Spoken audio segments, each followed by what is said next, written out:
नमस्कार दोस्तों, मैं रोहित आप सभी का बहुत बहुत स्वागत करता हूं आपके अपने YouTube चैनल पर। दोस्तों, आज के इस वीडियो में हम डिस्कस करेंगे एक मैट्रिक्स के बारे में। जैसे मुझे जियोजीत फाइनेंशियल के जो मेरे कलीग हैं उन्होंने मुझे सेंड किया कि उन्होंने पूछा कि क्या रोहित हम इस मैट्रिक्स के अंदर ट्रेड कर रहे हैं, क्या हम सच में इस मैट्रिक्स के अंदर हैं या नहीं। तो आज थोड़ा उसको समझने की कोशिश करेंगे, कुछ डाटा पॉइंट के साथ बात करेंगे और कुछ पावर ऑफ मनी की भी बात करेंगे। राइट। जैसे मैं हमेशा कहता हूं कि जिसकी लाठी उसी की भैंस, यानी कि जिसके पास भी पैसा है शेयर बाजार के अंदर वही बाजार का ड्राइवर हो जाता है। तो 2008 और 2024 और 2020 दोनों को एक बार डिस्क्राइब करने की कोशिश करेंगे, तीनों को। राइट। तो सबसे पहले वो मैट्रिक्स मैं आपको दिखाता हूँ, आपको थंबनेल से भी दिख ही जाएगा, लेकिन पहले मैं यहाँ पे आपको दिखा देता हूँ यहाँ पे उसमें क्या दिख रहा है। दोस्तों, ये S&P 500 का चार्ट है और ये S&P 500 का ETF है। राइट।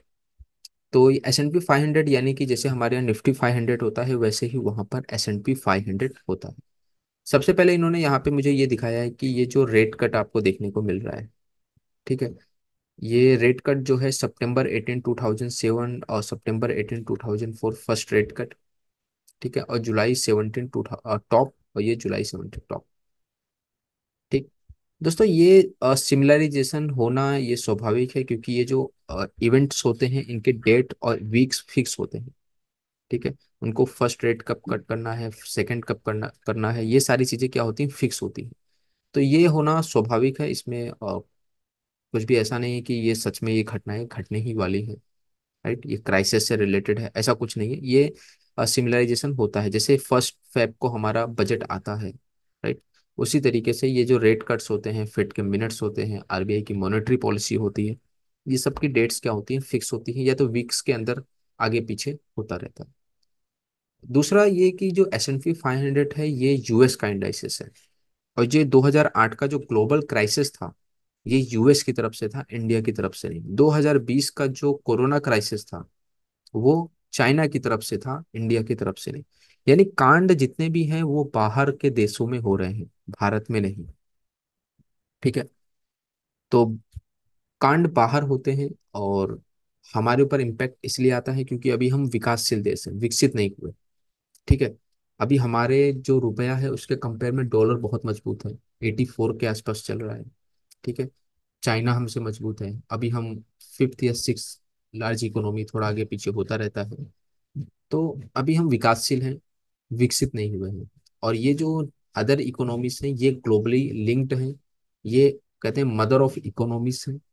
ठीक है। जो यूएस की इकोनॉमी मदर ऑफ इकोनॉमी मानी जाती है, अगर वहाँ कुछ भी घटना घटेगी, इंपोर्ट एक्सपोर्ट इन सभी इकोनॉमी के साथ लिंक होता है, तो वहाँ कुछ भी होगा तो हमारे देश में भी हलचल होगी। राइट। तो कुछ पहले डाटा पॉइंट्स को मैं देखूंगा, ठीक है, उसके बाद मैं आपको पावर ऑफ मनी समझाऊंगा, 2008 का, 2020 का और 2024 का। ठीक है। तो सबसे पहले मैं चलता हूं यहाँ पर अर्निंग पर। देखिए, अगर कोई भी घटना मार्केट के अंदर घटेगी तो उसके लिए सबसे पहले जिम्मेदारी होती है ईपीएस की, अर्निंग पर शेयर। ईपीएस को नॉर्मल नॉर्मल नहीं लेना चाहिए। ईपीएस एक्चुअल में बहुत पावरफुल टूल है। हाँ, उसकी मार्केटिंग इतनी ज्यादा है कि लोगों को नॉर्मल लगता है, लेकिन वो नॉर्मल नहीं है, वो कंपनियों की कमाई है। ठीक है। पी जो होता है, पी ऑप्टिमिस्टिक है, स्पेक्युलेटिव डाटा है। ठीक है। फ्यूचर अर्निंग पे होने वाली आज की खरीदारी है। ठीक है। वो कल होने वाली घटना पे आज की डिमांड है। लेकिन ईपीएस जो है वो जैसे जैसे डाटा आता है, जैसे जैसे अर्निंग आती है वैसे वैसे उसके अंदर आपको रेट चेंज दिखाई देगा। तो यहाँ पे मैं सबसे पहले एक ओवरव्यू ले लेता हूँ। आप देख सकते हैं यहाँ पे मेरे पास 2008 से लेकर के 2024 तक का डाटा है। ये जो ब्लू लाइन आपको देखने को मिल रही है ये आपकी ईपीएस की लाइन है। ठीक है। और ये जो पिंक कलर की लाइन है ये आपकी निफ्टी 50 की लाइन है। तो सबसे पहले 2008 को डिस्क्राइब करते हैं। तो 2008 के पास मैं पहुंच चुका हूँ। ठीक है। और यहाँ से मैं थोड़ा इसको भी स्मॉलिंग कर देता हूँ।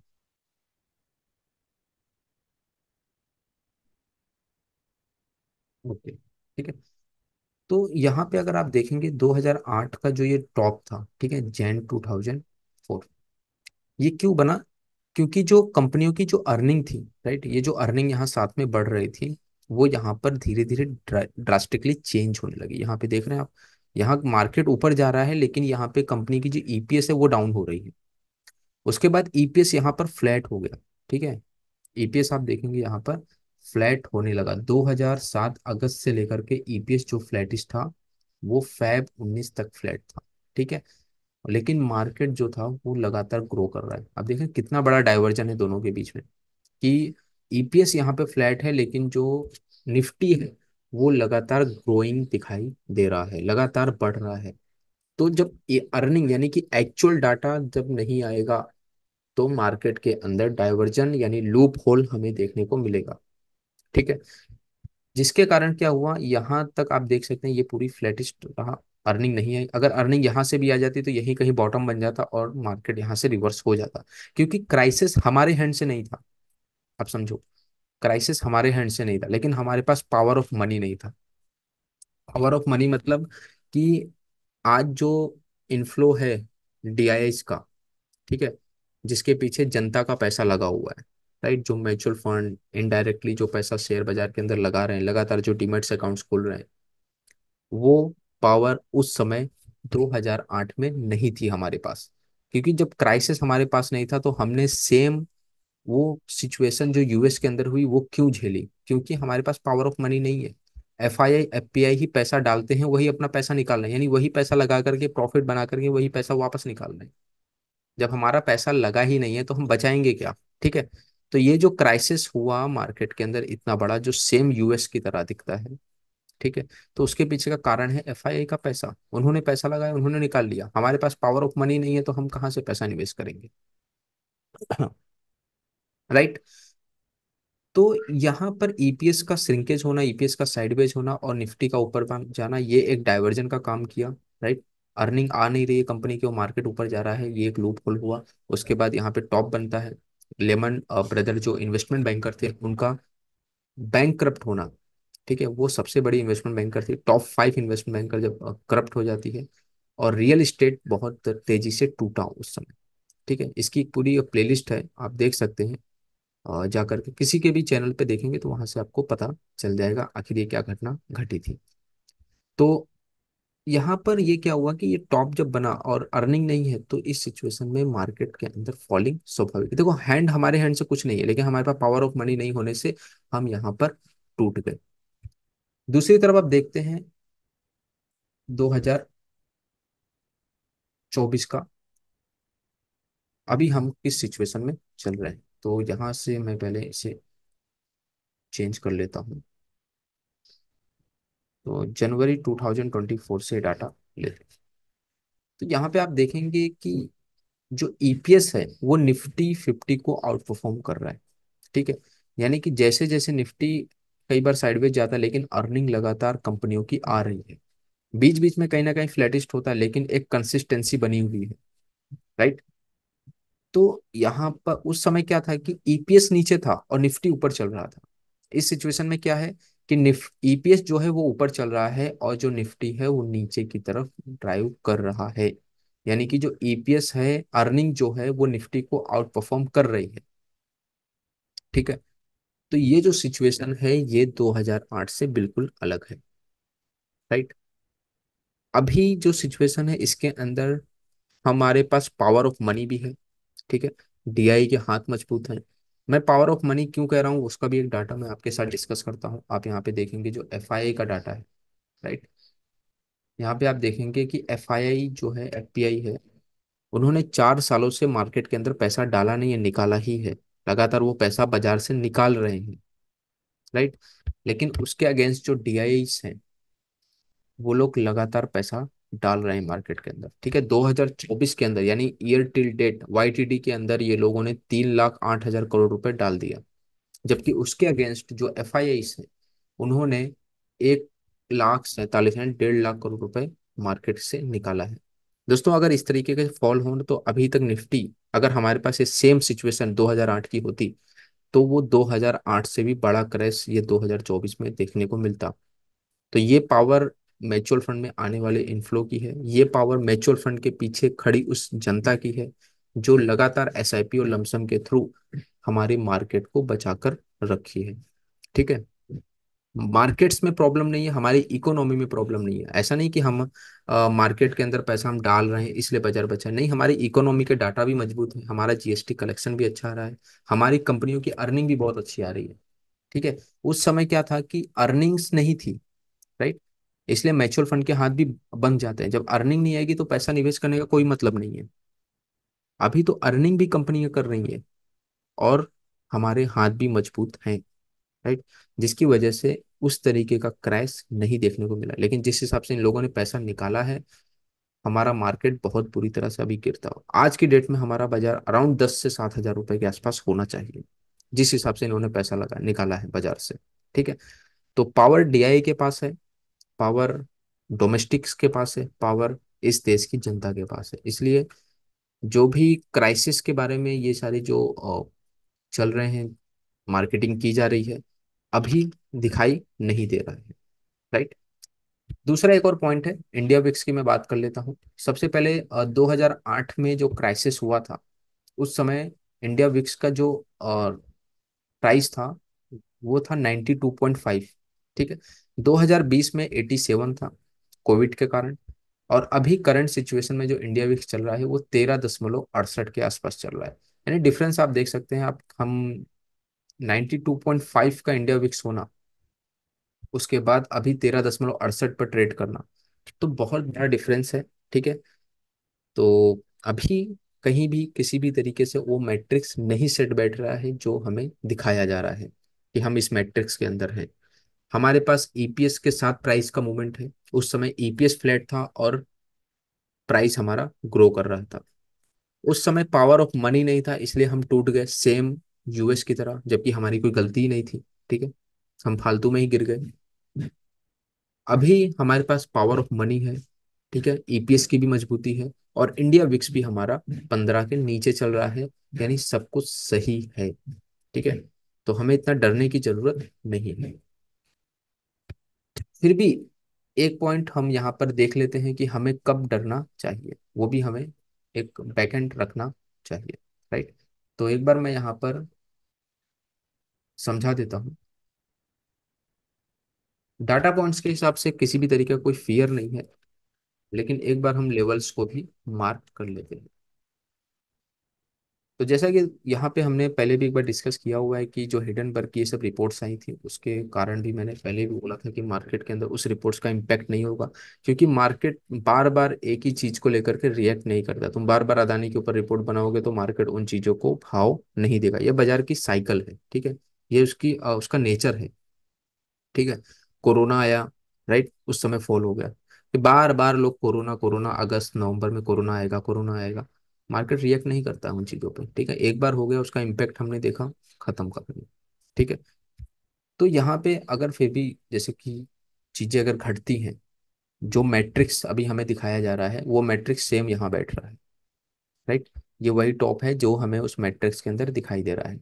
लेकिन डाटा पॉइंट्स बिल्कुल अलग है। 13 का विक्स चल रहा है, 13 13.5 का विक्स है। ईपीएस के साथ निफ्टी का भाव बढ़ रहा है। ठीक है। 2008 में 92 का विक्स होता था, अभी हमारा 13.5 चल रहा है। तो किसी भी तरीके से कोई उस तरीके की घटना हमें नहीं दिखाई देती है, राइट। दोस्तों एक चीज और ध्यान रखो कि कभी भी मार्केट के अंदर कोई भी इवेंट होने वाला है, कोई भी बड़ा क्राइसिस होने वाला है, तो हमें दिखेगा। जैसे कोरोना अगर आने वाला था तो हमें दिख रहा था कोरोना आ रहा है। ठीक है। बस हमें इवेल्युएट करने आना चाहिए कि उससे कितना इम्पैक्ट हो सकता है। उस हिसाब से हमें अपनी पोजीशन साइजिंग को मैनेज करना है। जब लेमन ब्रदर का 2008 का क्राइसिस था तो उस समय सभी को दिखाई दे रहा था कि इस तरीके की एक्टिविटी यूएस के अंदर चल रही है, राइट। और बहुत सब बार तो हमारे माइंड में भी आ जाता है कि नहीं, इसका बहुत बैडेस्ट इम्पैक्ट हमें देखने को मिलेगा। ठीक है। तो उस हिसाब से हमें पहले ही सतर्क हो जाना है। तो अभी अगर ऐसा लग रहा है तो क्या करंट सिचुएशन में ऐसा कोई इवेंट हो रहा है, ऐसी कोई घटना आपको दिखाई दे रही है?